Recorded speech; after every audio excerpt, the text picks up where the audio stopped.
Oi, pessoal! Então vamos lá para a nossa segunda aula sobre cromossomos sexuais. Bom, na primeira aula, então, nós vimos aí alguns conceitos importantes, né, dos cromossomos, a diferença aí, algumas diferencinhas básicas entre cromossomos autossômicos e cromossomos sexuais. E vimos, então, que essa herança sexual, ela pode ser classificada como herança ligada ao sexo, herança restrita ao sexo e herança influenciada pelo sexo. O primeiro exemplo que nós vimos foi de herança ligada ao sexo, nós vimos o daltonismo. Nós vimos, então, que na herança ligada ao sexo, o gene ele está na porção não homóloga do cromossomo X. E nós utilizamos, então, como exemplo, o daltonismo. Nós vimos que o daltonismo ele é uma herança em que a informação genética está no cromossomo X. E o daltonismo, o alelo causador do daltonismo, ele é um alelo recessivo. Então, para ele ocorrer nas mulheres, por exemplo, ele precisa aparecer 2 vezes. Já nos homens, só de estar no cromossomo X, ele já vai, o Dzinho, ele aparece, mas nas mulheres, para ele aparecer, precisa ser Dzinho, O Dzão, ele dá uma característica normal, Ele mostra a nossa visão típica aí. Nós vamos ver agora um exemplo de uma herança ligada ao sexo, mas que é uma herança dominante. Então, vamos entender o que muda. O exemplo que nós temos aí é do raquitismo hipofosfatêmico, tá? Então, é uma doença caracterizada por hipofosfatemia, ou seja, é uma deficiência na quantidade de fosfato, na absorção de fosfato do indivíduo e também na absorção de cálcio pelo intestino do indivíduo, tá? E aí, como consequência, o que a gente tem? A pessoa ela tem muitas dores nos ossos, ela sofre fraturas com muita facilidade, como não tem essa absorção de cálcio de forma eficiente, as formações ósseas elas ficam comprometidas. Então, ele tem dores, tem deformidades, a pessoa se sente fraca também, tá? Ela não cresce de forma adequada, tá? E, diferente do daltonismo, essa doença ela vai ser causada, então, pelo alelo dominante, tá? Então, nós vamos ter aqui, olha só, nós vamos ter 2 alelos. Nós vamos ter o alelo Rzão e vamos ter o alelo Rzinho, lá no cromossomo X. Então, acompanhe aqui comigo, olhem só. Acompanhe aqui comigo, ó. Nós temos, então, no indivíduo XX, nas mulheres, nós temos XRzão, XRzão, o indivíduo, então, ele vai ter o raquitismo. XRzão, XRzinho, é heterozigoto para característica, tem o raquitismo, já que o raquitismo é causado pela característica dominante. Quando o indivíduo ele é Rzinho, ele tem característica normal. E o indivíduo masculino, quando ele tem XRzão Y, ele tem o raquitismo, e quando ele tem XRzinho Y, ele não tem o raquitismo, tá? Então, ele é um indivíduo normal, tá? Ele tem a característica padrão. Agora, olhem aqui comigo como que agora a característica muda um pouquinho, o heredograma. Quais os genótipos dos indivíduos ilustrados no heredograma, sabendo que os afetados possuem o raquitismo? Então, olhem comigo. O homem afetado, para ele ter o raquitismo, o que ele tem que ser? XRzão Y, tá? E essa mulher aqui, para ela ser normal, o que ela tem que ter? XRzinho, XRzinho, certo? Então, olha só. Toda vez que eu tenho um pai com o raquitismo, todas as filhas terão raquitismo. Por quê? Essas mulheres, elas vão ter o quê? X, todas elas, tá? Esse aqui é o genótipo para todas elas. Então, olha só o que vai acontecer. Elas vão receber do pai o Rzão e olha aqui, nesse caso aqui, da mãe o Rzinho. Mas as mulheres, Rzão, Rzinho, elas já apresentam a característica. Então, todas essas aqui vão apresentar esse genótipo. E esse homem? A mãe só pode mandar para ele o X, Rzinho. E o pai mandou o Y. Então, ele vai ser um indivíduo normal, tá? Olha aqui do outro lado. A mãe, ela tem o raquitismo. Então, ela é o quê? X, Rzão. E X, ela pode ser Rzão, mas a gente não sabe. E o pai, se ele não tem, o que que ele é? X, Rzinho, Y, tá? Então, esse daqui também é X, Rzinho, Y. Esse é o único genótipo possível para os homens que não tem o raquitismo. E essa mulher também, ela tem que ser o quê? X, Rzinho, X, Rzinho. Logo, essa mulher aqui que tem o raquitismo, se ela teve uma filha normal, ela é Rzinho. Certo? Deu para entender direitinho? Olha só, se não deu para entender, voltem um pouquinho ou tirem as dúvidas nas nossas aulas. Nós vimos que nós temos herança ligada ao sexo, então o gene está na porção X, e temos também herança restrita ao sexo. O gene está no cromossomo Y. Então, vamos lá. Vamos ver um exemplo aí. E essa herança restrita ao sexo, né? Nós sabemos que o gene vai estar no cromossomo Y. Nós temos como exemplo clássico aqui na biologia a hipertricose auricular. O que é a hipertricose auricular? Olhem aí na imagem comigo, quando a gente tem o desenvolvimento de muitos pelos na orelha, tá? No ouvido, na orelha, a gente tem uma quantidade de pelos muito grandes e esses pelos crescem muito, né? Tem até alguns registros aí no Guinness, depois vocês podem procurar, tá bom? E o que vai acontecer? Olhem bem. O indivíduo que tem a hipertricose auricular, olhem só. Nós temos aqui, então, um indivíduo, um heredograma, só pra gente observar uma coisinha. Olhem bem, eu tenho, então, as mulheres XX, não tem no cromossomo X, e eu tenho, então, no cromossomo Y. Então, esse indivíduo aqui, vamos supor que esse indivíduo aqui, ele tem a hipertricose auricular. Se ele tem a hipertricose auricular, esse é o único cromossomo Y que ele tem. Ou seja, todos os filhos desse homem irão receber essa informação dele, tá? Então, olha só. Aqui também, todos os filhos, olha só. E se esse daqui passou para o filho dele, ele também vai passar, porque é o único Y que ele tem, ó, é o Y com a hipertricose. E olha aqui o que vai acontecer aqui, também, ó, X, Y com hipertricose, certo? Então, o que acontece?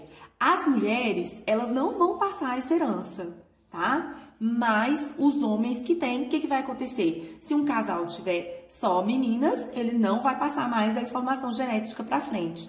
Mas o homem que tem, ele sempre passa essa informação para frente, tá bom? E nós temos aqui agora um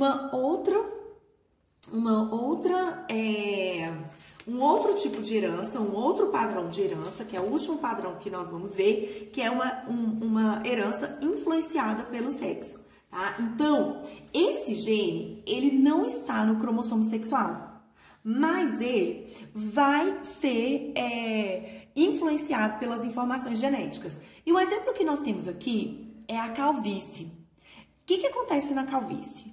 Ela é chamada também de alopecia androgênica, tá? E ela vai ter relação com os hormônios, com a testosterona.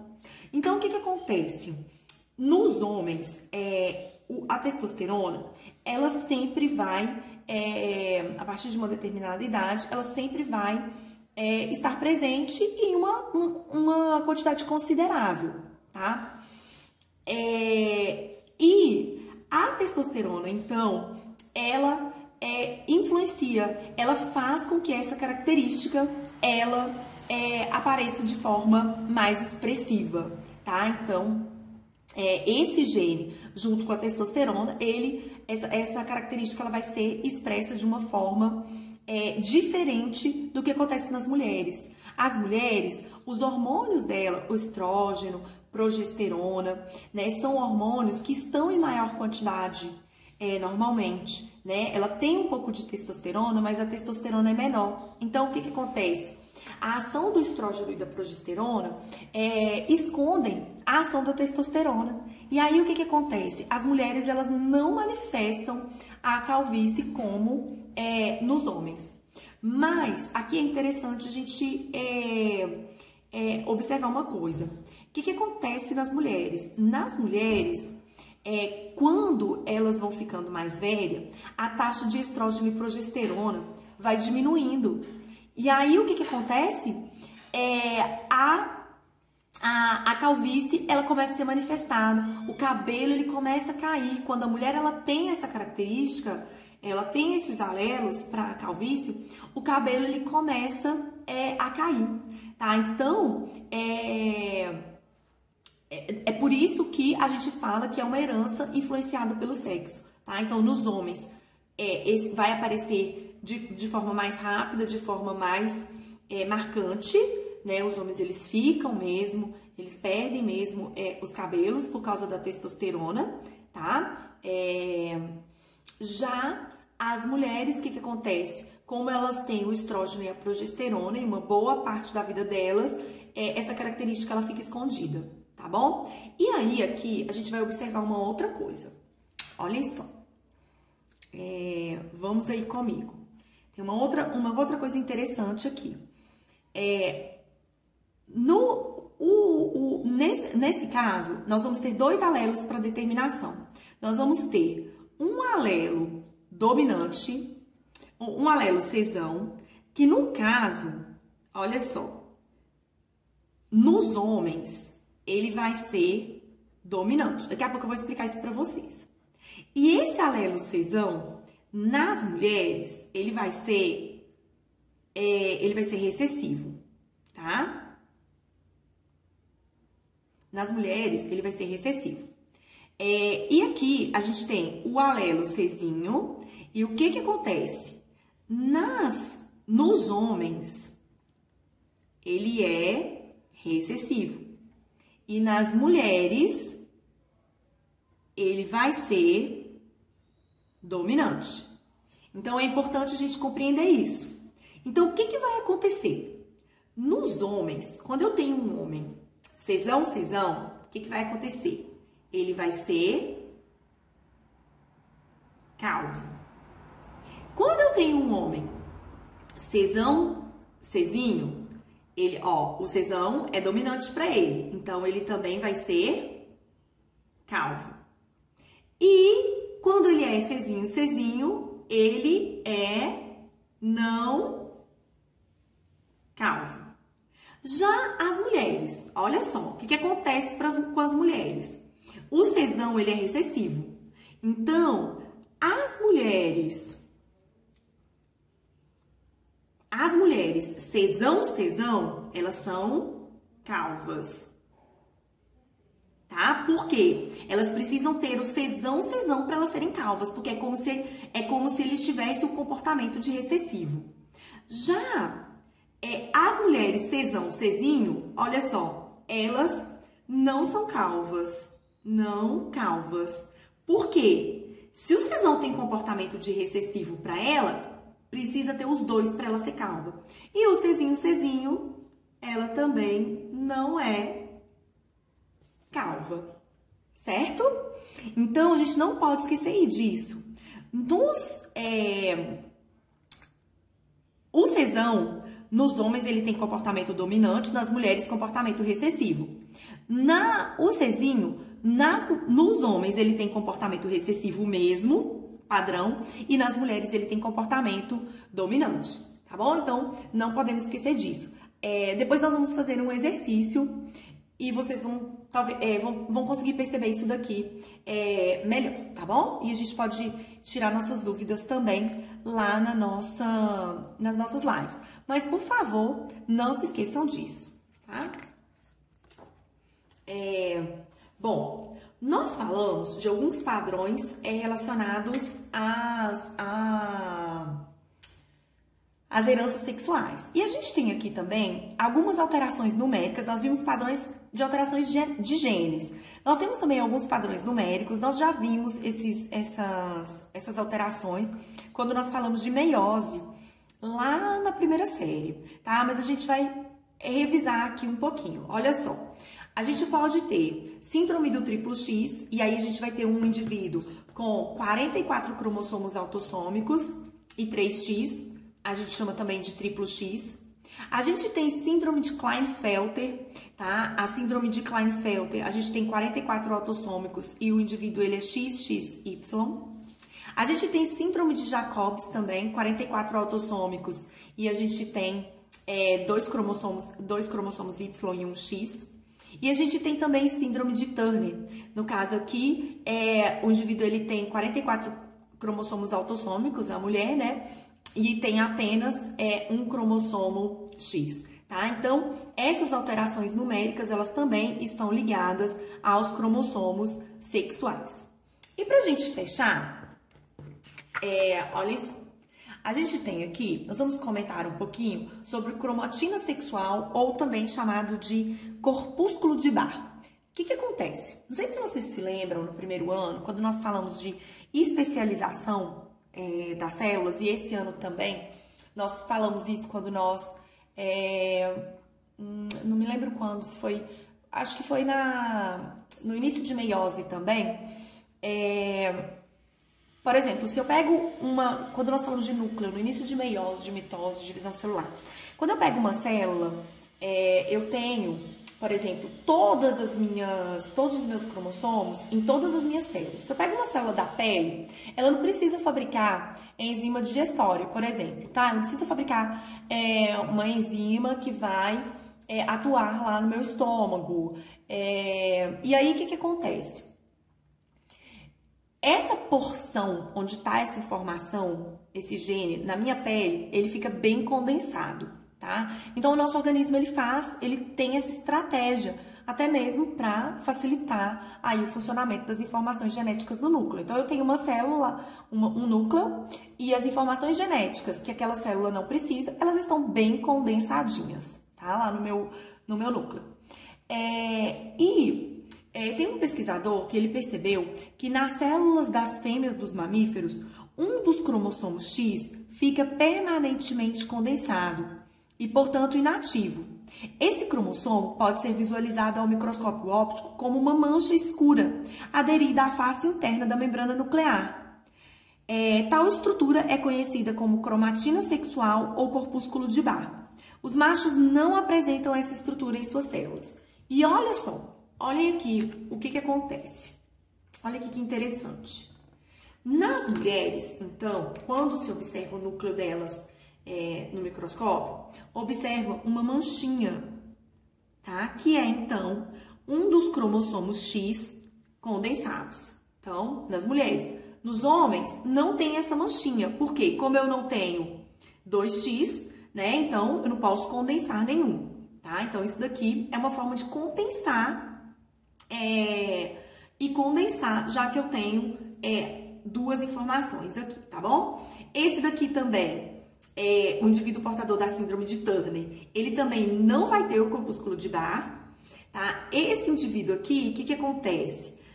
O indivíduo com o triplo X, ele tem 2 corpúsculos, já que ele tem 3 cromossomos X, ele tem, então, 2 corpúsculos.